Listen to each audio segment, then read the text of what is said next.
What's up mga katambay, and welcome to another episode ng ating online tambayan, ang Tambayan ni Amag.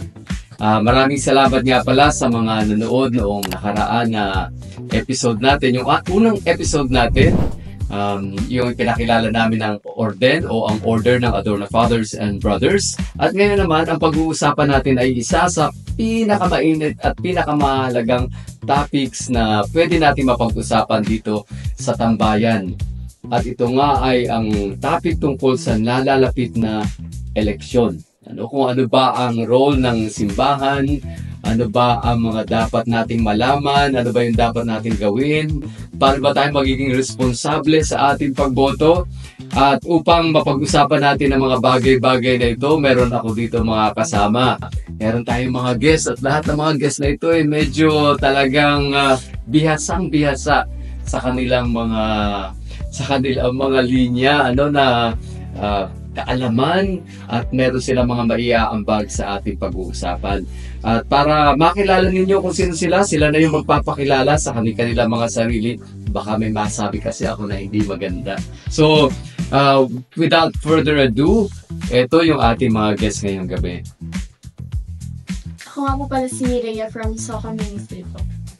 Ako po si Archulus Noel Navida, ang inatasan ng ating parish priest na maging Public Affairs Ministry Head. At the same time, ang Parish Pastoral Council for Responsible Voting na Head ngayon na darating na halalan. Magandang gabi mga katambay. Mukhang exciting itong pag-iimbita ni Father sa session na to. Ako po si Ate Divine, isa sa mga leader at kasamang kalakbay dito sa parokya. Maglilingkod din sa darating na halalan bilang representante ng PPCRB. Hi mga katambay, magandang gabi sa ating lahat. Ako po si Kuya Jeff, ang PPC Chair ng Parokya ng San Jose ng Pagkalinga. Alam ko marami tayong nais matutunan at malaman patungkol sa darating na eleksyon. Tayo na at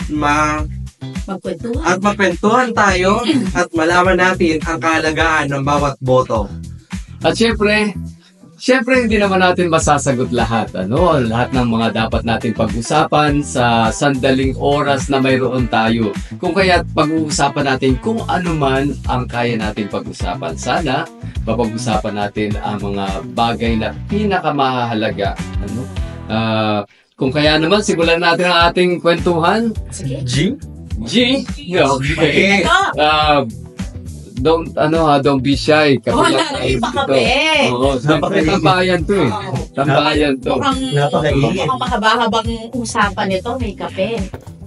Hindi lang ito props. Tunay pong kape to. Ramdam mo yung pait, di ba? Alright. So, puro lahat tayo naka-best. At ito ay best ng PPCRB. Ano ba ang PPCRB? Ang PPCRB ay isang lay movement na binuo ng ating mga naunang mga chairman ng national na PPCRB. I guess ito po ay nagsimula nung pagkatapos ng EDSA Revolution. Bakit nga ba Ate Divine nabuo ang PPCRB? Katulad ng sabi ni Kuya Alot, ang PPCRB base sa kanilang website, ito ay National Parish-Based Political but non-partisan lay movement. So, klarong-klaro siya. Parish-based. Kaya nga dito sa San Jose, tayo ay aktibong nakikibahagi. Political dahil ang gawain ng eleksyon ay tungkol sa pakikialam, pakikiisa sa gawaing politikal. Pero non-partisan na ang ibig sabihin, wala tayong pinapanigan, wala tayong kinikilingan, wala tayong pinipili, wala tayong dinadalang pangalan ng kahit sino mang politikal at kandidato. Ang intensyon nito, katulad ng sabi ni Kuya Alot, magkaroon ng malinis, totoo o honest, accurate, tama at aangkop, makahulugan or meaningful at mapayapang eleksyon. Nabanggit niya na ang pagsisimula ng PPCRB ay post-response ng ating simbahan pagkatapos ng 1986 EDSA Revolution dahil nakita nung panahon na yon ng ating mahal na kardinal na ang lakas pala ng kapangyarihan ng tao at kakayanan ng mga tao, ng mga mamamayan na magdala ng pagbabago at siguraduhing malinis ang eleksyon. So pagdating ng February 17, 1991, doon na sinimulan ng PCP2 yung pagpapa-recognize ng lay participation in terms of political engagement ng parokya, ng bawat parokya. Yun. Bakit? Nawala ba yung tiwala ng tao sa political, sa voting system or processes ng ating pamahalaan before? Kung natatandaan pa natin yung kasaysayan ng ating bansa, dumaan tayo sa napakahabang panahon na tayo ay nasa ilalim ng dictatorship. Diktatorya sa loob ng mahigit 20 years. So, pagkatapos noon, maraming mga bagay ang nangyari. Nasa kasaysayan naman yan kung babalikan natin.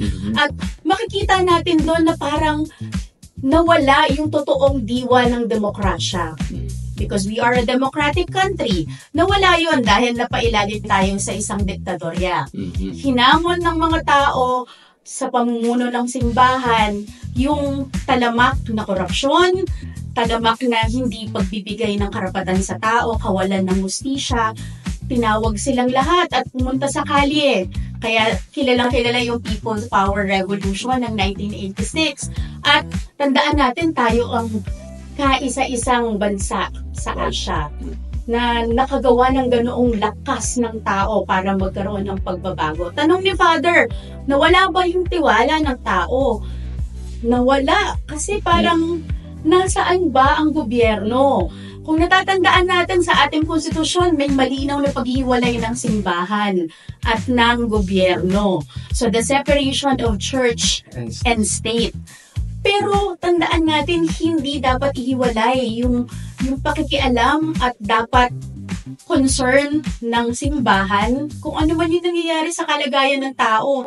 Kaya nung nagtawag noon para pumunta sa kalye, yung mga madre, yung mga pare, nagsama-sama, mga bata, matatanda, isa yung palatandaan na hindi na satisfied, hindi na masaya, at hindi na ito yung society na pangarap ng mga tao, yung komunidad na pangarap ng mga tao. Kaya kung sasaguting direkta yung tanong ni Father na walang ba ng tiwala, nawala ng tiwala. Totoo yun. Kaya binawi ng tao yung kapangyarihan. So maaari nating sabihin ngayon na ang role ng PPCRB ay para maibalik ang integridad at ang tiwala ng tao sa proseso ng halalan dito sa ating bansa. Masasabi natin yun Yes. talaga. Mapanatili ang tiwala ng, ano yung sabi mo Kuya Alot? Siyang. Yung clean, honest, accurate, ano pa yung isa? Clean, honest, accurate, meaningful, and peaceful. Ang alam namin si Tagalog. Pero okay lang yan, ano? At maganda nga na napag-uusapan natin itong mga ganitong bagay. Pero gusto ko kasing malaman din, kasi meron tayong guest dito ngayon, si Rhea. Siya ay first-time voter. First-time voter ka, di ba? So, siguro excited ka sa gagawin mong pagboto. Paano yung excited? Kasi naman feeling excited.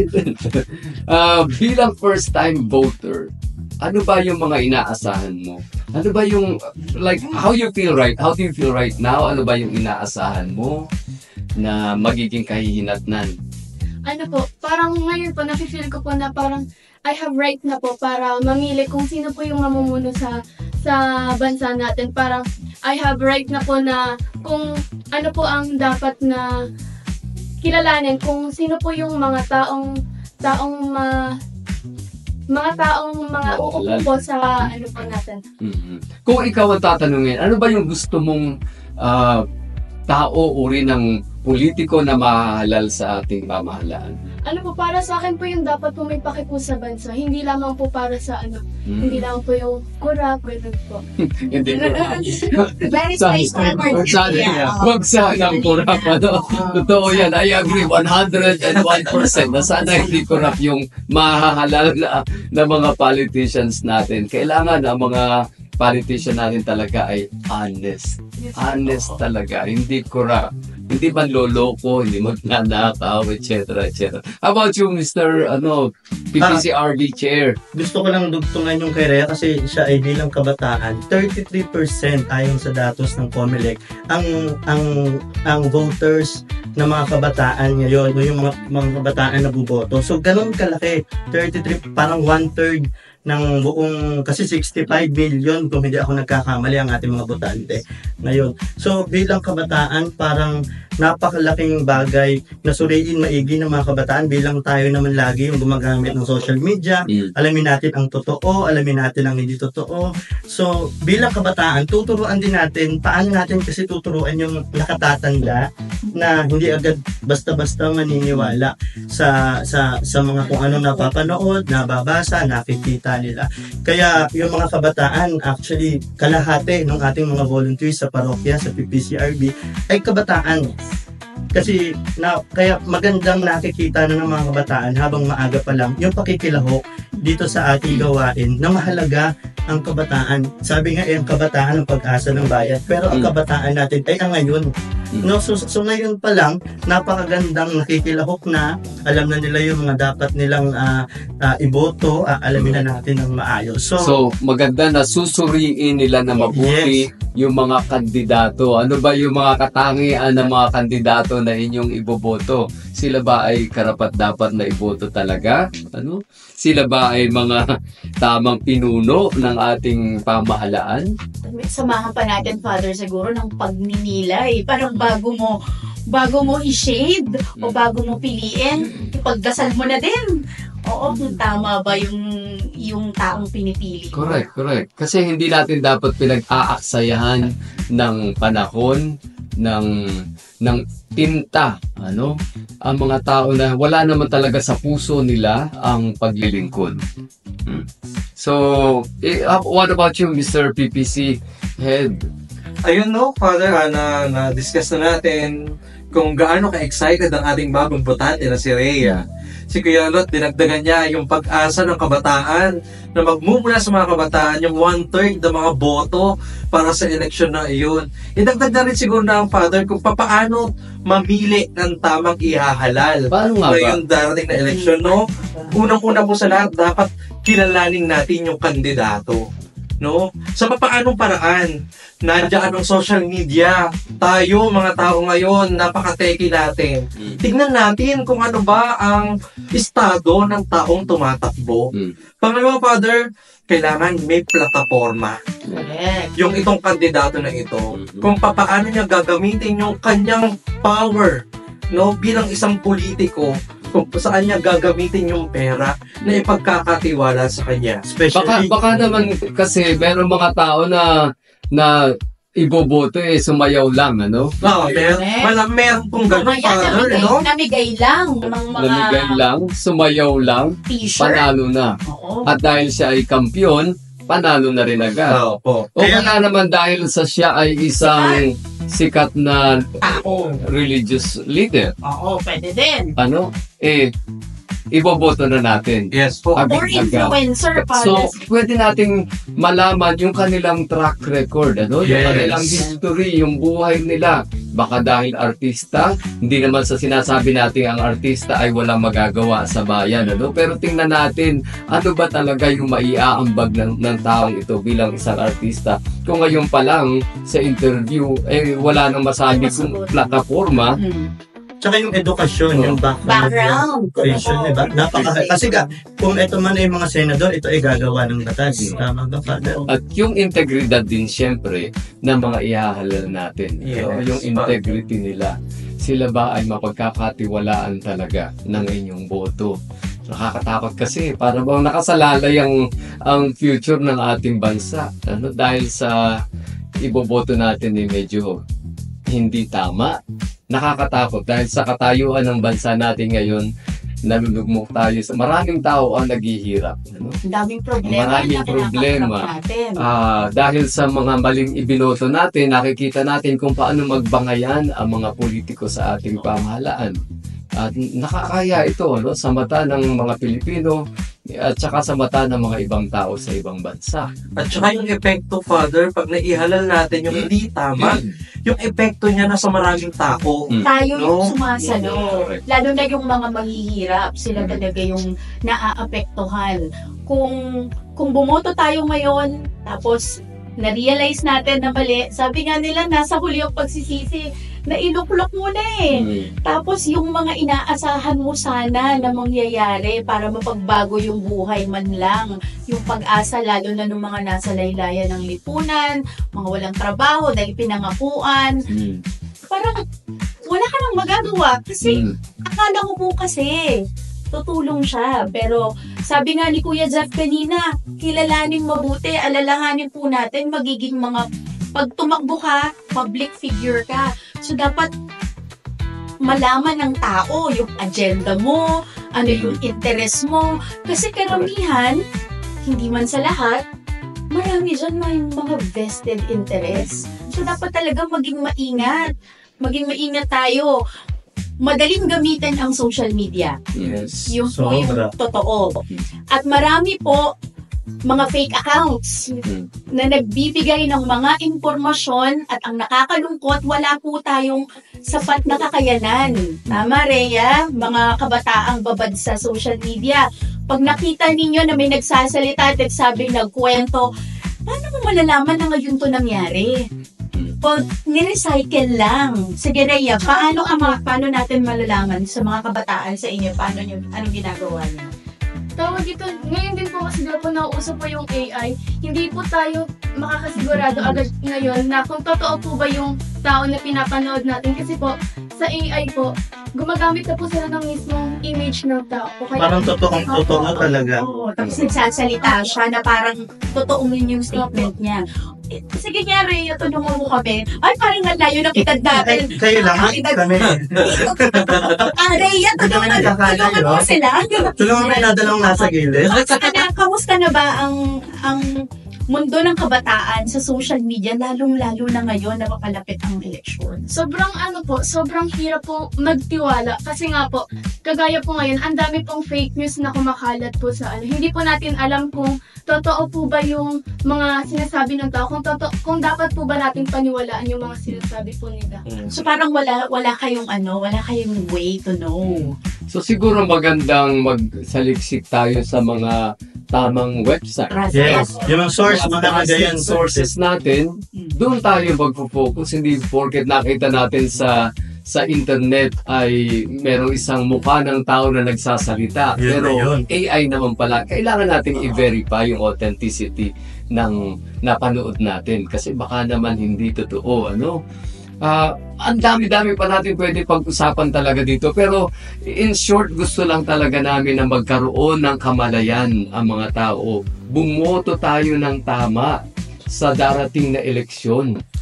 Nagtagpa Sana- dito mamaya. Oo, sana sana nagsasawa tayo sa buhay na mayroon tayo. Paulit-ulit na lang kasi ang siklo o ang cycle ng korupsyon dito sa ating bansa, dito sa ating lipunan. Pero kung hindi tayo gagawa ng paraan, ngayon pa lang, huwag na tayong umasa na mababago ang takbo ng ating buhay.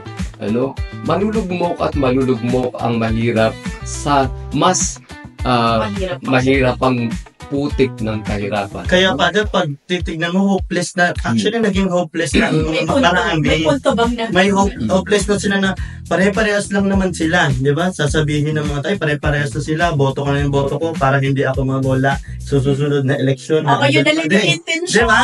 Oo. Para hindi magamit pa rin yung ID o kung ano pa man. So parang napapagod na yung mga tao kasi yung ibinoboto nila paulit-ulit lang din daw, no? Kaya mahalaga yung susuriin natin maigi, yung katulad ng sabi ni Father, track record, yung edukasyon nila, yung background nila kasi gagawa ito ng batas. So, parang sa atin, ako, especially ako, hindi ako napapagod, umaasa pa rin ako na meron at merong mangyayari sa Pilipinas, basta siguraduhin lang din natin yung iboboto natin pag-iisipan ng maigi. Dagdag ko, Kuya, tsaka Father, siguro, kaugali ang Pilipino, kultura. Diba? Kultura natin na tumatanaw tayo ng utang na loob. kasama din siguro doon sa dapat nating tandaan, wala po tayong utang na loob sa mga kandidato at sa mga nakaupo sa posisyon. Dahil responsibilidad nila yon, kaakibat ng pagiging politiko nila.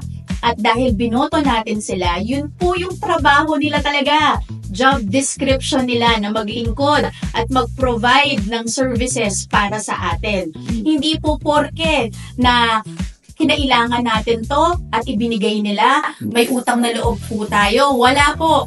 Ginagawa lang po nila yung trabaho nila. At mas dapat po natin tingnan. Kung ginawa nila yung trabaho nila ng tama, mas mainam. Kung hindi nila ginagawa yung trabaho nila, i-call out natin sila. Kasi kasama yun sa responsibilidad natin. Wala tayong dapat ibayad sa kanila, wala tayong dapat ikatakot, at wala tayong utang na loob. Dahil po, ang mga ginagamit nilang pera po yun ng bayan.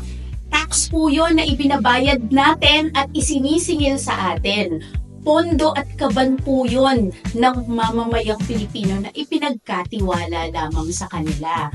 So, wag po tayong boboto dahil sa utang na loob. So, kaya natin ginagawa ito.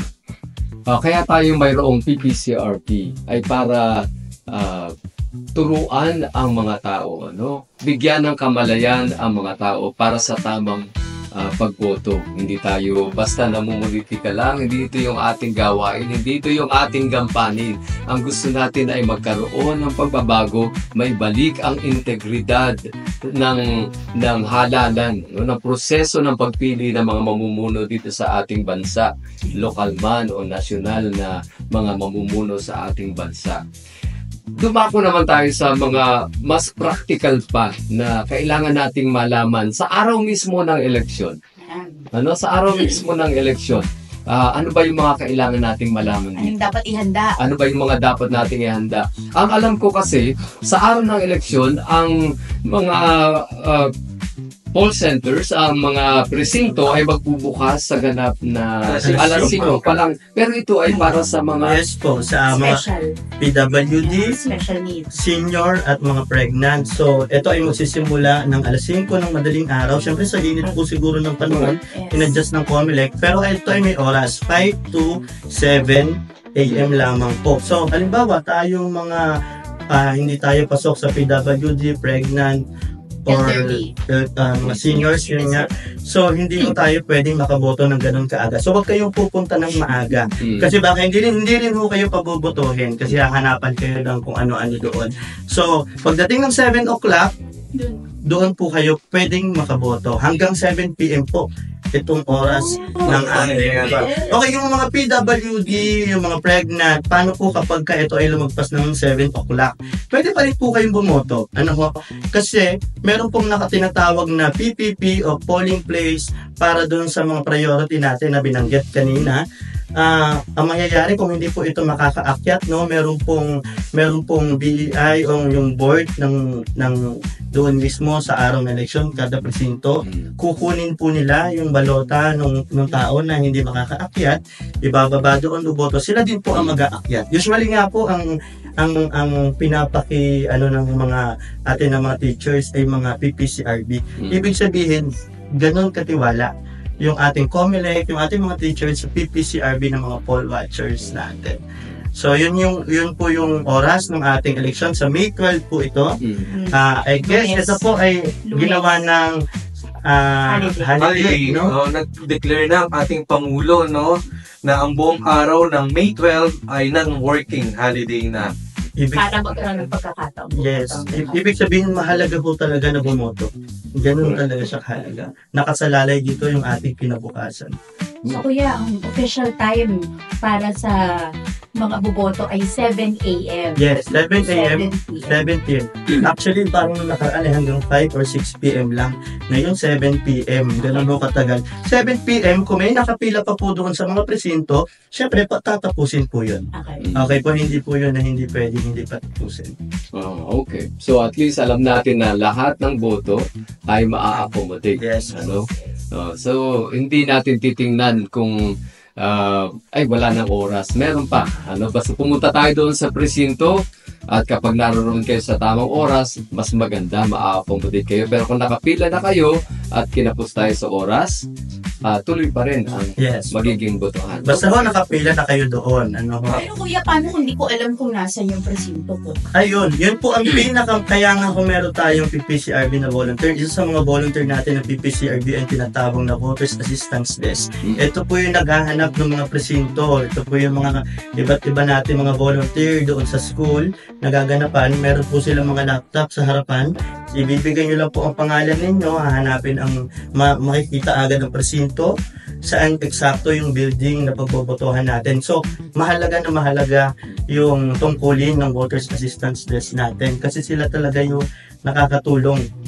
Kasi lalo na po ngayon sa barangay natin, Father, kasi nahati po tayo, di ba, sa 6 na barangay. So, inilagay nila kung saan ka saan ka nakatira, doon, opo, may nakalagay po talaga doon sa school.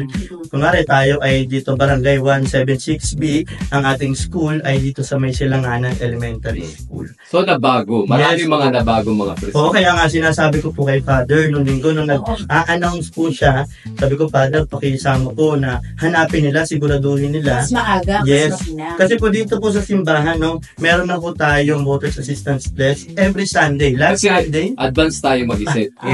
Maliit na bagay. At saka Father, nakita ko yung turnout, no? May mga pumunta sa voters desk na ay nabigla sila. na nabago. Na nabago yung kanilang Correct. presinto. Kaya napakalaki ang tulong ng BAD natin noong nakaraang linggo. Kaya nga may mga pumupunta, sabi, ay nabago na.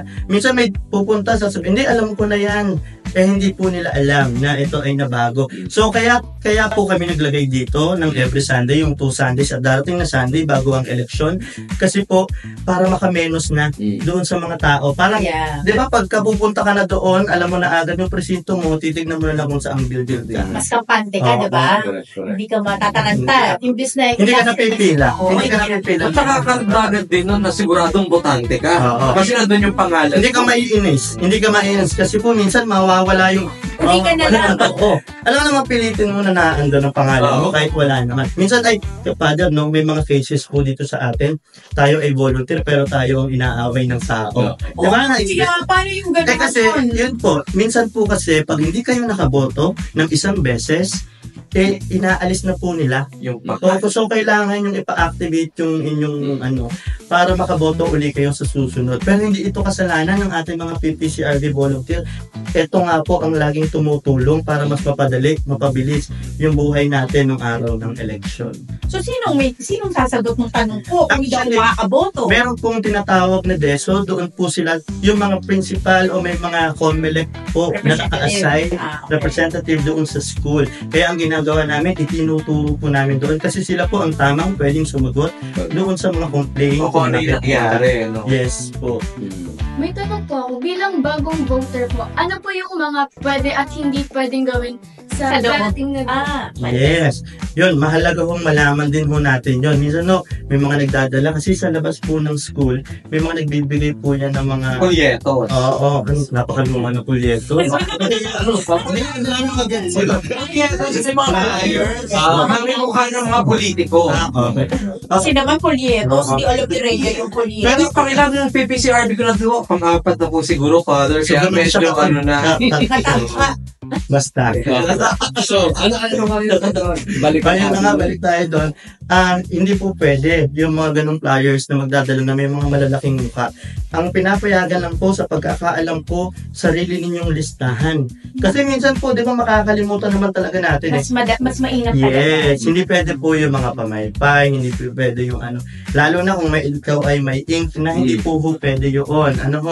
So, doon po sa I guess nung nakaraang eleksyon hinahanapan po ng ID kasi yung list ay parang black and white. Pero ngayon ay colored na po ata. So makikilala. Nakakaangat-angat na tayo. Hindi ko lang alam pero para sigurado, magdala po tayo ng ID. Identification. Yes ID, po. Valid Magdala po ba tayo. kailangan? Yes, of course. Di ba? Dapat Valid. Oo. Baka pinagawa lang sa kung saan, di ba? So, yun yung mga pwedeng gawin. And of course, bawal po natin picturean ng balota. Correct. Yan po ang pinakabawal yan doon. No? Sagrado po ang ating mga boto. Kung Bawal ba halimbawa, kwentuhan? kung halimbawa ikaw ay nasa loob na ng polling Holy place. present. Pagkatapos, tapos ka na bumoto, pwede ka bang lumapit sa ibang mga botante at mga Bawal na bawal. yun. Actually, bawal po ang ating mga kandidato na pupunta lang po sila doon sa presinto mismo nila para bumoto, pagkatapos kailangan Alis nila agad. umalis. Bawal po sila doon kasi parang nangangampanya pa rin kung sila po ay naandoon. Kahit Okay? ilang kikipag-usap, basta yung Yes. presensya nila. Bawal po yun. Bawal po yung mga ganun. Actually, bawal pati ang pulis na naka-uniforme or kung anong sino man. Person of authority. Yes, na nasa loob ng presinto. Bawal din po yun. Yun yung mga bawal sa atin. Parang ayaw kasi nating maramdaman ng ating mga botante na may fear o may authority and control. Kaya teachers lang po ang Yes, nag-aasikaso ng ating pagboto. Ang dami natin na pag-usapan, no, sa napaka-iksing oras. At para bang ang haba na actually ng oras na Google natin dito sa usapan. Pero parang hindi pa rin sapat. Hindi pa rin sapat yung ating pag-usapan. Siguro sa susunod ng eleksyon. Susunod na pag-uusap. Pero nag-enjoy ako sa usapan natin ngayon. Kasi very, very casual ang ating conversation. At the same time, very educational din. Sana yung mga ating mga taga-panood dyan, yung mga katambay natin, maraming mga natutunan sa ating napag-usapan. Pero gusto kong balikan kung ano man yung ilan na yung mga mahahalaga na dapat nating tandaan. Isa ay ang PPCRB ay nandito, kasama ninyo, kaagapay ninyo, katulong, katuwang, katambay, para maipakita na kinakalinga ng simbahan ang mga mamamayan natin, mga kapatid natin, at ang karapatan ng bawat tao na umoto o pumili ng tamang kandidato, tamang ihahalal sa luklukan ng politika, mapanatili natin yung integridad ng halalan na ito. So kasama nyo ang PPCRB. Matindi ang role ng PPCRB. At isa pa, kailangan malaman din natin na ang PPCRB is volunteer basis. Ito ay mga volunteers ng ating simbahan. Wala po silang tinatanggap kahit isang sentimo. Yes. Pinapakain lang sila at binibigyan ng maiinom, pero yun ay pinanghihingi pa, Yes, sa mga nagsisimba, sa mga parokyano. Sa mga gustong mag-sponsor para may pambili ng almusal. Kaya nakikita din dito, Father, yung pagkakaisa din ng simbahan. Correct. Kasi, halimbawa, meron po talaga mga nanay na hindi na kayang mag-volunteer, mga poll watcher na hindi na kayang mag-volunteer. Dahil Parang, sige anak, magbibigay na lang ako ng dagdag na pangkain. Yes. Nakakatuwa po yung gano'n. Nakikita nila na mahalaga yung PPCRB sa araw ng eleksyon. Kaya tumutulong yung ating mga parokyano. May iba pa nga, Father, na ino-offer na lang yung sarili nila. Sila yung magdadasal para sa lahat ng volunteer. Yes. No? Kasi isa yun sa magiging gabay ng mga volunteers itself, pati po yung mga boboto. Kasi ipinapanalangin din nila yung mga mismong botante na piliin ang tamang politiko na iluluklok nila. Yes, kung meron tayong ganun na yun yung ay tinatawag ng mga prayer warrior ng PPCRB natin. Parang buong araw hanggang matapos ang eleksyon, sila po ay magdadasal, magpapalit-palitan yung ating mga ministry sa pagdarasal dito sa ating simbahan para magabayan yung mga tao nga na boboto, magabayan ng Espiritu Santo sa tamang pagboto at tamang pagpili. sa dami ng botante natin, kailangan pa natin ng mga volunteers sa katotohanan. So, mga katambay, kung nais mo pong makiisa sa amin para maglingkod ngayong darating ng eleksyon sa pangalan, sa ilalim ng pamumuno ng ating parokya, punta po kayo dito sa ating parokya at makiisa po kayo para masiguradong malinis ang darating na eleksyon. At kung meron kayong may ambag na tulong pinansyal o kung ano pa man, Panalangin. panalangin, welcome na welcome ang inyong mga tulong para sa ating mga volunteers. Any last words from our guests para ating ma-conclude ang ating online tambayan ngayon? Siguro ako po siguro sa lahat ng botante na boboto, magdasal muna bago pumunta sa polling precinct ninyo. at mas kilalanin po natin kung sino po yung iboboto po natin. Yeah, kaya tandaan ho natin na pagdating ng araw ng eleksyon, lahat tayo ay pantay-pantay ng boto. Mayaman ka man, makapangyarihan ka, presidente ka, ang boto mo ay iisa. Doon nga natin mararamdaman na pare-parehas tayo ng estado kasi napakahalaga ng boto kada isa. At lagi ko nga kong sinasabi na ang pagmamahal natin sa bayan, ito ay pagmamahal natin para sa Diyos. Correct. I agree. Siguro lagi din natin tandaan na yung ating karapatan na bumoto at makiisa sa gawaing politikal at maging kabahagi nito ay may kaakibat na obligasyon. Obligasyon na siguraduhin na yung landas na tinatahak ng ating bansa, nakasalalay yun sa atin bilang matalino at tawag nga nila informed voter. Hindi porket botante ka, karapatan mo yan, tapos na. Palagi siyang may kaakibat na obligasyon. Sana po yakapin natin yung obligasyon na yon ng may pagninilay at may pangarap na sana mas maging maayos ang mga leader ng ating bansa para sa mas magandang Pilipinas. Gusto ko lang din kunin yung pagkakataon na to para magpasalamat sa ating parish priest.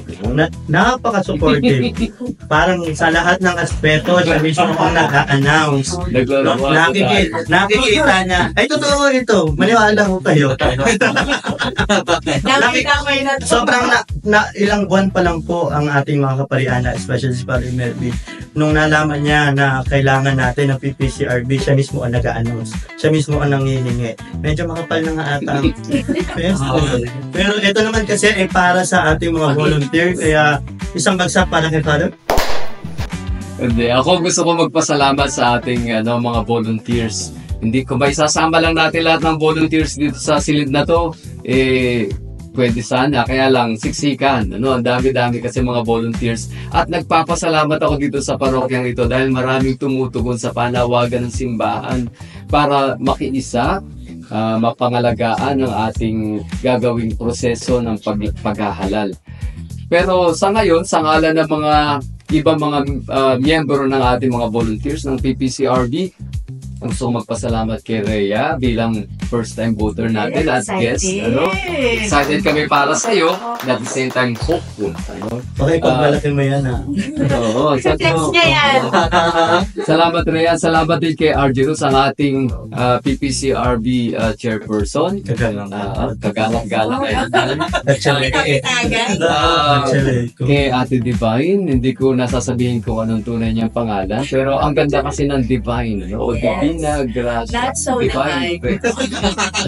Na talaga namang very passionate sa kanyang pagbabahagi ng kanyang kaalaman, at kay sa ating PPC chairperson si Kuya Jeff sa pagtulong.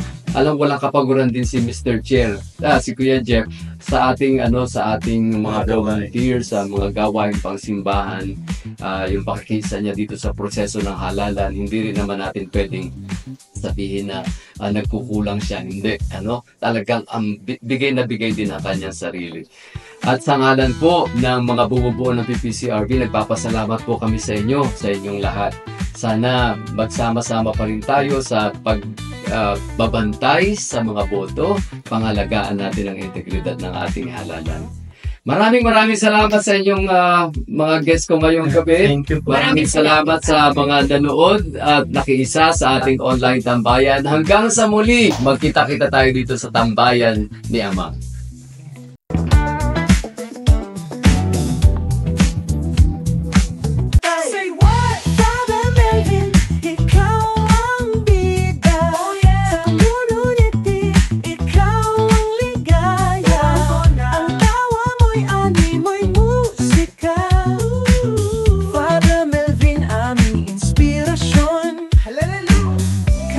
Saan siya magpunta, dala'y ligaya.